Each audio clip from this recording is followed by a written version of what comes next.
Dans quelques jours, et compte tenu du calendrier établi par les acteurs du monde scolaire, enseignants et apprenants reprendront le chemin des classes.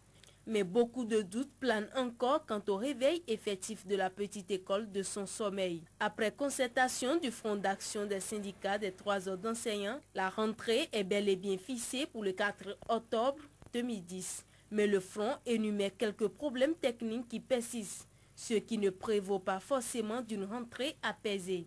Le législateur scolaire a prévu un mois avant la rentrée pour publier les résultats des travaux de mutation.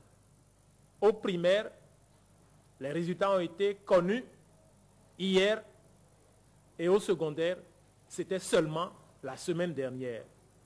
De quel temps disposent les enseignants touchés par ces mutations pour rejoindre leur poste, surtout lorsqu'il s'agit des mutations externes? Il y a également le problème des nominations.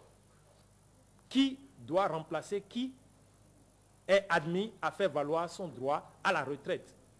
Jusqu'à la date d'aujourd'hui, les résultats des travaux de nomination ne sont pas connus. À tous ces problèmes techniques, il convient d'en ajouter un, né par la force des choses. Il s'agit de l'occupation de la plupart des écoles par les sinistrés des dernières pluies.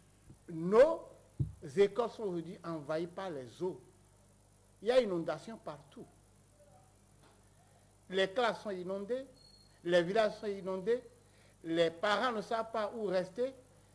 Et les sinistrés sont hébergés dans nos classes qui ne sont pas inondées. Nous sommes prêts à effectuer la rentrée, mais il faut aussi faire comprendre à l'autorité que tous les enfants béninois n'iront pas à l'école. Tous les enfants béninois n'effectueront pas la rentrée. Voilà un certain nombre de problèmes que nous devons résoudre avant qu'il y ait une rentrée scolaire apaisée. D'ici le 4 octobre, les eaux vont-ils baisser pour permettre aux actuels occupants des écoles de rejoindre leur maison et aux élèves de retrouver leur salle de cours? Rien n'est moins sûr, le mois d'octobre étant celui qui annonce la petite saison des pluies.